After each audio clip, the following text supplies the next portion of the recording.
Ya, selamat sore, kembali lagi bersama saya Dr. Benny Wulur, SHMHKes. Jadi seperti yang kita ketahui, ada kantor hukum yang boleh dibilang dengan inisial ya, saya sebut rekan BH ya, inisialnya dari kantor hukum oknum ya, oknum dari kantor hukum yang boleh dibilang saat ini marak ya, membuat salah satu kantor hukum yang saat ini membuat suatu YouTube dan unggahan bahwa katanya ada oknum lawyer yang jadi antek-antek AJK yang menyesatkan Pempol dengan katanya mengojok-ngojok Sol. Jadi perlu kita sampaikan sekali lagi, ada dugaan fitnah dan dugaan pencemaran nama baik ya menurut kami, karena beberapa kali juga memang dari rekan BH ini diduga kuat. Ya, saya tidak tuduh, tapi coba kita cek dia kuliah di mana dan apakah dia lulus untuk ujian kode etik advokat. Karena begini, seperti kita tahu sama-sama, seorang advokat itu kalau mau jadi advokat harus ujian. Ya, jadi dulu saya ujian juga waktu jadi advokat tahun 2002 diuji ya. Ujiannya cukup berat, yang lulus pun hanya 60% kalau nggak salah ya waktu itu. Dan kita ujian baik ada kode etik advokat itu kita diuji juga, pengetahuan tentang hukum kita diuji ya. Jadi saya nggak tahu rekan BH ini dari organisasi mana, apakah dia sudah ikut ujian kode etik advokat atau belum. Karena menyerang rekan sejawat tanpa konfirmasi.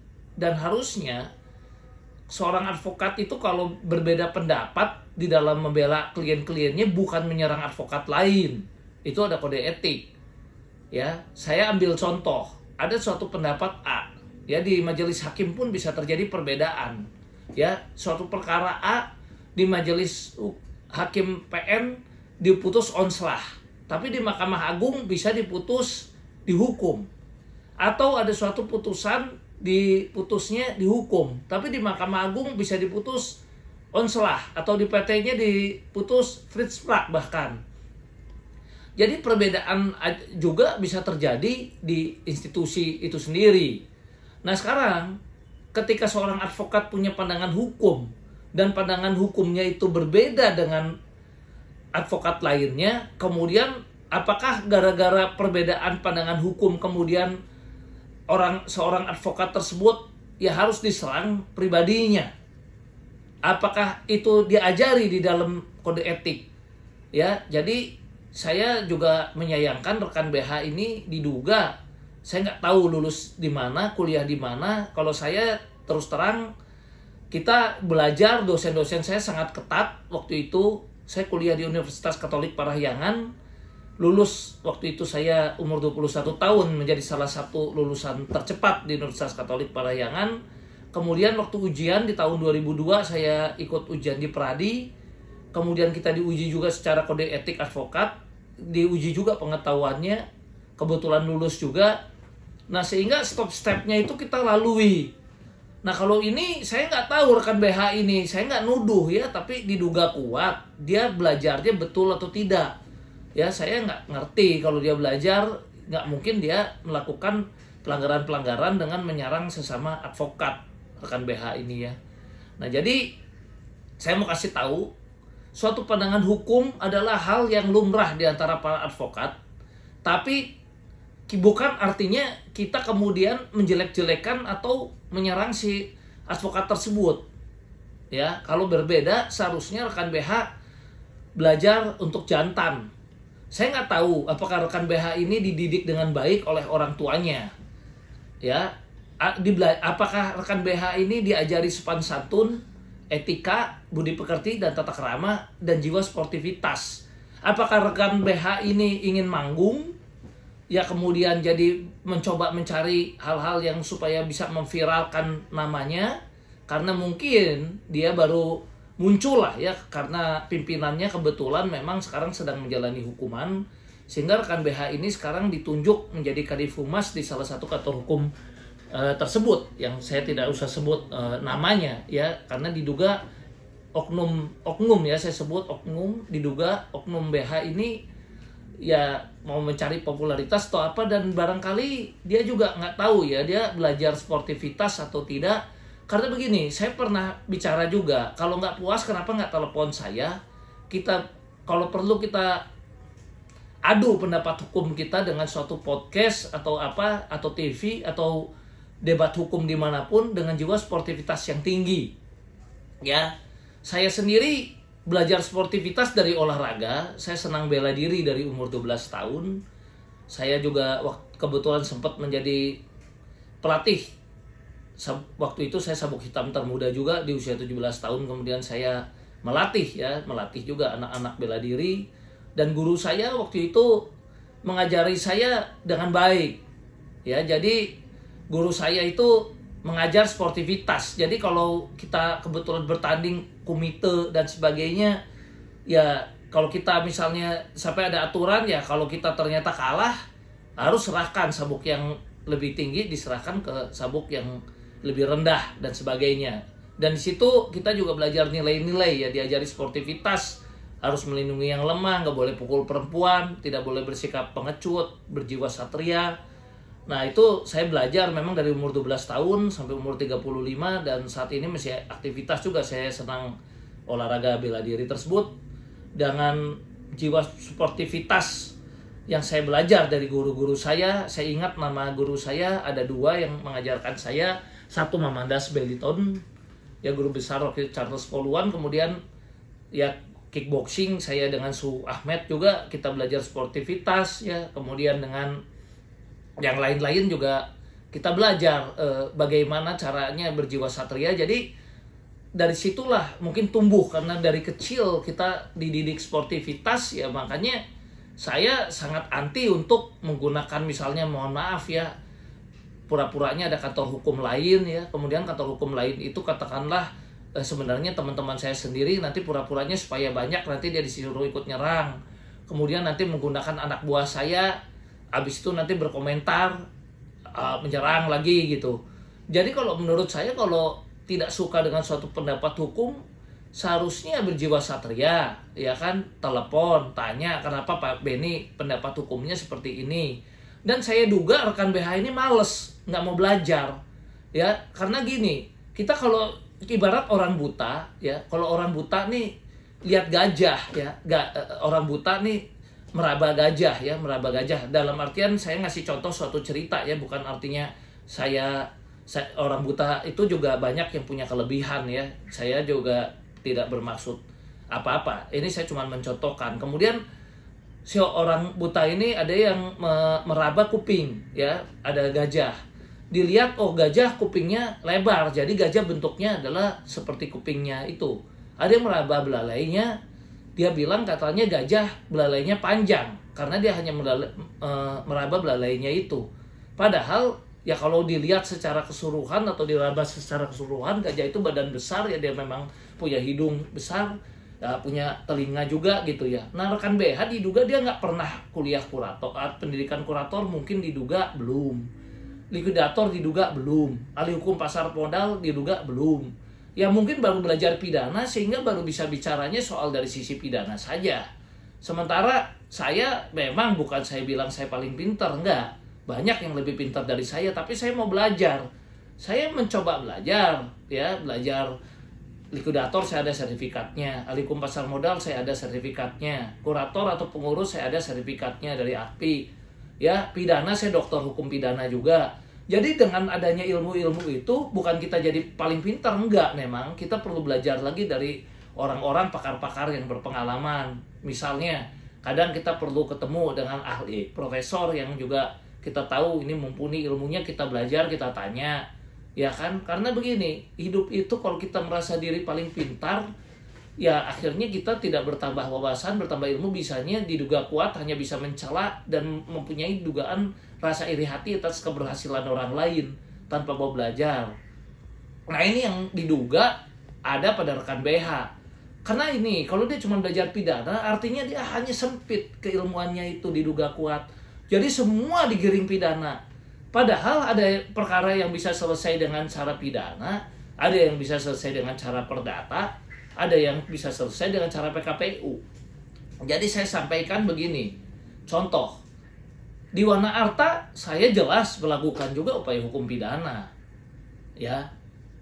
Nah, jadi karena apa? Upaya hukum pidana ini perlu dilakukan walaupun menang jadi arang kalah jadi abu sekalipun juga, karena pengusahanya kan tidak ada, diduga kuat tidak ada itikat baik untuk menyelesaikan, bahkan atau apapun juga tidak ada, pergi ke luar negeri. Dan sekarang saya kasih tahu lagi, ya, tim likuidator terbentuk ya di Wana Arta. Tapi tim likuidator menyatakan tidak bisa berbuat apa-apa karena ada laporan pidana, sehingga banyak aset-aset disita, tim likuidator nggak bisa jual.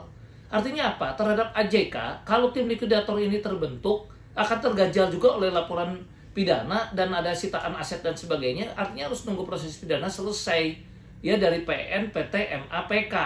Nah, apakah artinya kalau ada laporan pidana, saya kalau mau lihat pendapat hukum yang seperti rekan BH selalu sampaikan, apakah juga artinya orang yang lapor pidana harus digugat oleh 90% yang merasa udah harusnya damai? Apakah harus seperti itu kalau mengikuti pendapatnya rekan BH? Ya, apakah advokat yang menganjurkan juga harus digugat kalau karena berbeda pendapat dengan yang menyampaikan pandangan kenapa lebih baik perdamaian? Nah, itu menjadi pertanyaan, ya. Apakah suatu perbedaan? Ya, tapi kalau saya cerita tentang nyatanya kerugian-kerugian yang ditimbulkan, memang itu terjadi. Ya, coba kita bayangkan kalau semua orang waktu itu setuju mendukung Sol, kompak, ya, sementara pengusahanya mau menyelesaikan. Dan Sol, saya kasih tahu, dari awal saya nggak pernah bilang Sol terbaik, Sol terjelek, kreditur preferen lebih baik. Itu yang saya selalu bilang, sangat baik kreditur preferen, tapi kita pilih Sol itu karena satu cara agar RBC kita yang dari AJK itu harus 120%, dengan cara Sol baru itu bisa terlaksana. Kalau tidak Sol, berarti minus. Mungkin minusnya sekitar diduga 600%-an. Nah, ini yang akan kita takutkan kan sudah di PKU kemudian diciu. Ya. Nah, kemudian kita kan kasih alasan ya kenapa ada diduga diskriminasi terjadi dari OJK.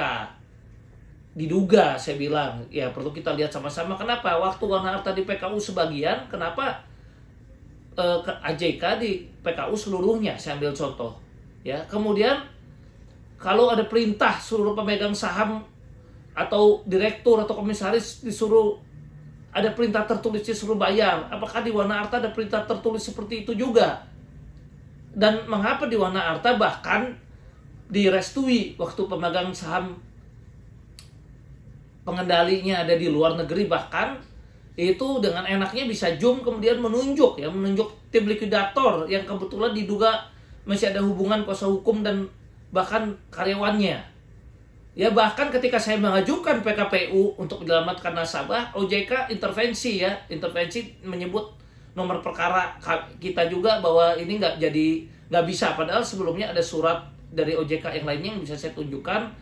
Ya, sebenarnya banyak pakar-pakar juga yang berbicara, termasuk Pak Irfan Raharjo, seorang pakar yang kita tahu di bidang perasuransian. Dia juga mengatakan kalau izinnya sudah dicabut, artinya sudah bukan perusahaan asuransi lagi, bisa di PKPU. Sedemikian dahsyatnya diduga kuat OJK membela salah satu, tapi diduga kuat sentimen dengan yang satunya lagi. Bukan artinya saya menjadi lawyer AJK, enggak. Saya pun sudah mensomasi AJK. Ya, saya somasi AJK untuk melakukan gugatan tun kalau memang merasa dirugikan, karena ciu itu saya memang berdampak merugikan nasabah. Kenapa? Karena kalau sudah diciu, memang saham jadi turun, tim likuidator masuk, ditunjuk oleh dia sendiri juga, ya. Kemudian diduga kuat nanti tim likuidatornya akan bilang karena ada laporan pidana jadi nggak bisa kerja, tunggu laporan pidana itu selesai di jaksa, PN, PT, MA, PK. Ya, coba berapa lama selesai. Nah, ketika nanti ada perintah bayar kepada seluruh korban dari jaksa, ya, tim likuidator itu bisa bilang, lah kan kita yang diperintah undang-undang, tim likuidator melakukan gugatan ke jaksa karena kita yang harus bagikan PNPT, MAPK lagi. Nah, akhirnya nasabah suruh nungguin proses hukum menonton itu. Apakah itu yang diduga kuat rekan BH mau? Dan diduga kuat, kalau lawyer mau cari duit operasional, ya mungkin caranya memang seperti yang rekan BH bilang. Karena apa? Kalau lawyer mau panjangin perkara, ya memang kan di PN minta duit misalnya per orang 2 juta. Kalau kali 1.000 orang 2M, ya. Kalau 2.000 orang 4 miliar. Tapi habis itu nasabah dibilangin suruh sabar ya, nih kita lagi berjuang nih. Dari jaksa kita kawal dulu ke PN misalnya. Saya nggak nuduh ya, misalnya ada tarif lagi nih ya. Kalau 4 tingkat misalnya tambah jadi 2 juta lagi patungan nih. Ya, kalau 4 tingkat berarti kalau tadi misalnya ya 2 juta kali 4.000 orang 8M kali 4 32M. Tapi nasabahnya nggak dapat apa-apa. Nah, apakah itu yang diharapkan oleh rekan BH supaya perkara dipanjang? Saya tidak mengerti. Kemudian nanti ada lagi serangan, ada gugatan dari likuidator yang mencoba menggagalkan perintah jaksa yang diperintahkan untuk membayar kepada si korban. Kemudian saya kasih tahu, ya diduga kuat sebetulnya kenapa harus ada iklan dari kantor hukum rekan BH ini bahwa tiap kali dia ngasih pendapat, tolonglah daftar melalui kami. Padahal kantor hukum itu sebetulnya sebaiknya jangan beriklan. Kalau kita dipercaya itu nggak usah iklan-iklanan, karena orang akan cari kita. Ngapain kita harus beriklan? Ya kalau kita bagus kan dari mulut ke mulut, nggak perlu kita yang kasih tahu suruh daftar ke kita. Dan udah gitu kita harus kasih tahu lagi ada putusan nih, contohnya putusan Indosuria. Dalam putusan Indosuria itu kata-katanya ya nanti kita kaji sama-sama, diperintahkan untuk dibagikan kepada seluruh nasabah Indosuria. Artinya yang nggak lapor pidana pun ya, kalau yang saya tangkap itu artinya juga udah tetap berhak dapat. Artinya tidak perlu daftar lagi dengan keluar duit operasional kalau memang pidananya terbukti. Ya, karena itu sudah otomatis memang perintahnya dibagikan kepada seluruh nasabah kalau mengacu pada jurisprudensi yang terjadi pada Indosuria. Lah ngapain lagi nasabah itu disuruh daftar dengan bayar biaya operasional? Kan udah nggak perlu lagi. Kan sudah ada teman-teman yang lapor pidana. Ya, nah itu. Kemudian apakah dengan lapor pidana itu selesai? Lapor pidana itu harus dijelasin lagi tingkatannya dari jaksa, ya naik dari polisi ke jaksa ke PN, PT, MA, PK, ya. Nah, kemudian nanti tim likuidator juga bisa gugat lagi ya dari PN, PT, MA, PK, ya. Nah, itu yang saya mau sampaikan, ya. Nah, kalau itu sudah terjadi, nasabah kan kesian, hanya keluar duit operasional untuk lawyer, ya.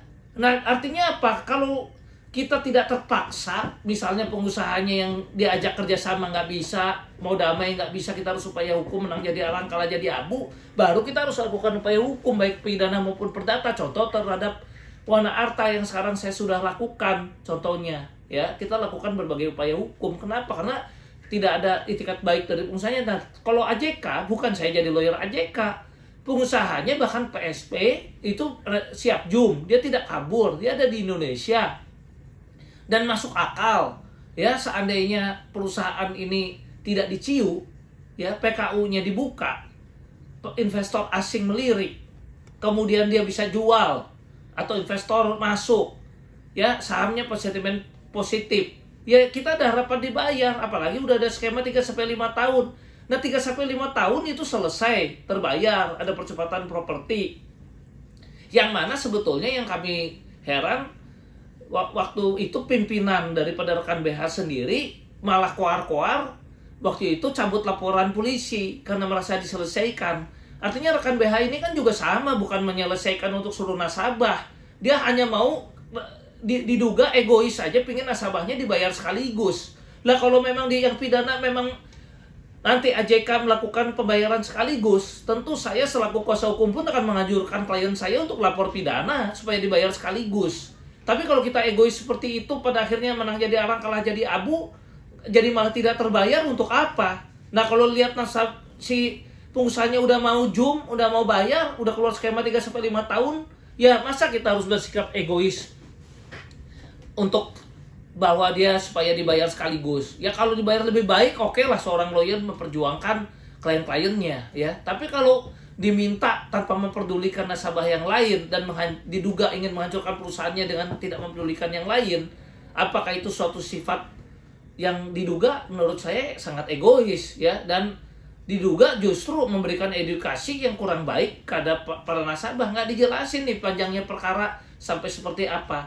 Sementara kalau perdamaian itu memang itu yang dianjurkan, makanya di kepolisian juga dikenal ada yang disebut restoratif justice, diselesaikan dengan perdamaian. Di kejaksaan juga udah mulai banyak diselesaikan restoratif justice. Pengadilan pun ada mediasi. Karena yang terbaik kan memang upaya perdamaian. Kenapa dari rekan BH ini seolah-olah ingin mengiklankan diri, menonjolkan diri, merasa diri paling benar, padahal keilmuannya diduga masih nggak bagus gitu. Bukan saya menghina, tapi ya mungkin coba apakah dia punya sertifikat ya ahli hukum pasar modal, tunjukkan. Apakah dia punya sertifikat udah belajar likudator, apakah dia juga udah ambil doktor hukum pidana, tunjukkan ya. Jadi jangan bicara seolah-olah ahli dalam satu keilmuan tanpa bisa menunjukkan bukti-buktinya gitu. Walaupun bukan sertifikat itu menjadi hal yang harus dimagakan atau dipastikan bahwa itu yang terbaik, enggak. Tetap harus ada gabungan daripada belajar. Sertifikat itu sebenarnya membuktikan kalau kita memang jadi lawyer. Wong rekan BH sendiri atau kantornya juga menyampaikan hati-hati dengan advokat bodong segala macam, katanya ijazahnya takutnya nggak betul. Artinya kan juga sama dari rekan-rekan BH ini juga mengakui pendidikan itu penting, jangan nggak ada sertifikat bicara. Nah saya juga sampaikan, jadi kalau Anda tidak mengerti, diduga tidak mengerti ahli hukum pasar modal, ya belajar dulu, ambil pendidikannya supaya jadi paham.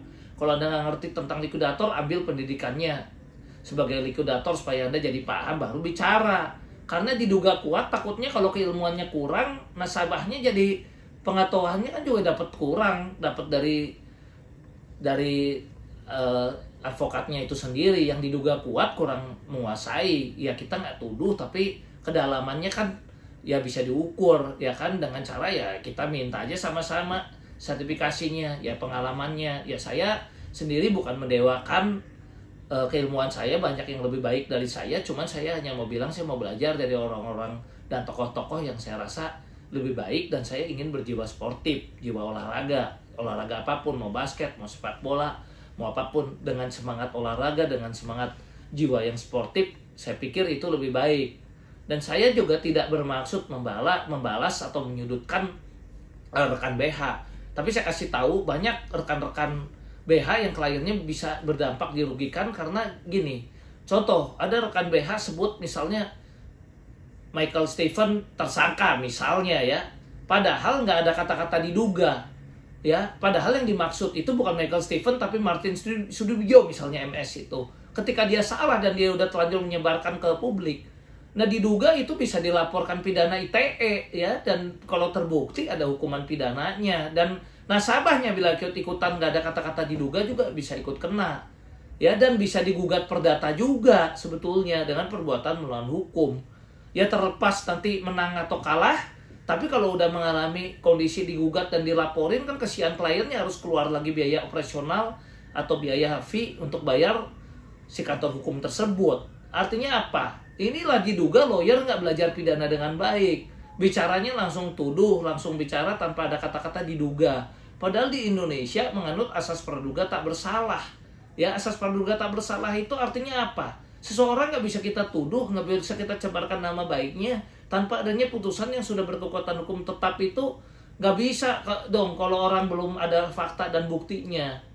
Ya, jadi dia belum diadili, udah dituduh. Misalnya orang belum jadi tersangka udah bilang tersangka, ya itu bisa saja dilaporkan. Misalnya gara-gara dibilangin tersangka saham jadi turun misalnya, kerugian material misalnya, itu bisa dilaporkan. Hati-hati ya, kasihan nasabahnya. Makanya saya selalu ada kata-kata diduga di sini ya, nggak boleh kita bilang kalau orang belum jadi tersangka langsung kita sebut ya, nggak boleh. Jadi inilah yang saya selalu ingatkan kepada klien-klien ya. Saya mesti mau belajar, kalau saya ada salah ya saya perlu dikritik, ada saran-saran yang membangun saya mau terima, dan saya mau belajar dari bapak-bapak dan ibu-ibu juga semua. Karena saya bukan yang paling pintar, tapi saya hanya mau belajar dan mau mengerti serta mau memahami dan mau berguru dengan orang-orang lebih berpengalaman daripada saya. Dan saya kalau misalnya ada sertifikasi lain yang memang baik dan menunjang keilmuan saya pun mesti mau ambil lagi pendidikan-pendidikan itu dan mau belajar lagi untuk bidang-bidang tertentu yang saya pikir saya perlu punya. Ya, jadi tanpa bermaksud merendahkan sama sekali dari pendapat hukum dari rekan BH, biarkan masyarakat sendiri yang menilai. Tapi itu yang saya sampaikan, kenapa alasannya saya menganjurkan soal dan berdamai dengan AJK, ya, di mana saya pun mensomasi AJK. Bila AJK tidak melakukan gugatan tun, ya kalau dia merasa dirugikan, ya seharusnya kami yang akan melakukan gugatan, kan begitu. Ya, kami juga mensomasi daripada AJK untuk mentaati apa yang sudah dijanjikan, dan tentunya saya menyatakan juga yang soal ini masih kreditur preferen karena belum diakta notarilkan. Jadi semangat damainya oke kalau mesti mau damai, tapi untuk saat ini saya bisa sampaikan, jadi kalau banyak yang tanya berarti yang dari jangan-jangan klien BH ini sudah dibayarnya diutamakan, yang enggak ya, mesti sama-sama kita kreditor preferen ya, dan nanti juga tim likuidator yang terbentuk pun juga bisa menentukan dengan dasar hukum yang baik ya, karena itu sangat ada aturannya. Selama aturan itu belum ditempuh, maka berarti ya kita memang mesti sama-sama kreditor preferen karena belum sempurna ditempuh, tidak memenuhi dengan aturan yang dipersyaratkan untuk sol ya. Cuman untuk perdamaiannya, untuk pasal-pasal yang menganut suatu perdamaian sepanjang masih disepakati para pihak, yang masih bisa mengikat dan berlaku, karena perjanjian itu sifatnya berlaku sebagai undang-undang bagi pembuatnya asalkan disepakati ya. Kalau salah satu nggak sepakat ya tidak, kan begitu ya. Jadi sekali lagi saya sampaikan, itulah sanggahan saya terhadap komentar-komentar YouTube atau ada dugaan-dugaan pencemaran nama baik ya, yang pernah juga ada artikel yang disebut langsung nama saya, ada sekarang disebut oknum lawyer dan sebagainya. Ini saya sanggah ya, karena saya harus luruskan dan klarifikasi. Dan artinya apa, kalau memang konsisten rekan BH itu ingin menjalankan hukum, nggak mungkin dulu pimpinannya juga membuat pernyataan bahwa sudah mencabut laporan polisi atas AJK, yang mana sekarang cari klien lain lagi, mengojok-ngojok suruh upaya hukum pidana lagi gitu kan. Nah, kenapa dulu cabut tuh? Kalau gitu, kalau memang konsisten dari dulu juga jangan ada pencabutan dong, jalan terus. Kan lucu. Kemarin pimpinannya bilang dicabut, sekarang si rekan BH bilang kita sebaiknya pidana supaya dibayar, padahal proses hukumnya saya udah jelasin. Ya. Seperti itu gitu ya. Demikian pendapat hukum dari saya. Seandainya ada kata-kata saya yang kurang berkenan, ya saya mohon maaf, karena saya sadar mulutmu adalah harimaumu. Tentu saya harus hati-hati baik di dalam menjaga sikap, kata-kata maupun perbuatan saya, karena jiwa-jiwa dan guru-guru saya baik yang mengajarkan saya, dari guru-guru lawyer saya dan guru-guru hukum saya, semuanya tentu saya juga harus jaga institusi perguruan dan sekolah saya ya. Saya lulus belajar dari dosen-dosen saya ya, dari Universitas Katolik Parahyangan S2, kemudian saya ambil di Sugio Pranoto Semarang, kemudian saya juga menjadi salah satu lulusan tercepat lagi untuk doktor saya di Unpas Pasundan, di mana guru-guru saya semua mendidik saya ya, kita memang mesti mau belajar, tidak boleh merasa tinggi hati ya, merasa sombong pendapat paling benar, nggak mau dengerin pendapat orang lain, itu adalah hal yang salah. Itulah sebabnya saya tidak merasa lebih tinggi dari Bapak Ibu dan termasuk klien-klien saya, karena banyak mungkin pengalaman-pengalaman dari para klien ataupun Bapak Ibu yang lebih baik dari saya ataupun pakar-pakar hukum lainnya. Ya tentu dalam forum ini saya ingin berdiskusi dan bertukar pikiran dengan tanpa menyinggung institusi manapun, dengan tanpa menyinggung rekan sejawat manapun. Tolong kritik saya bila saya ada hal atau perkataan yang salah. Demikian dari saya, salam sehat dan terima kasih.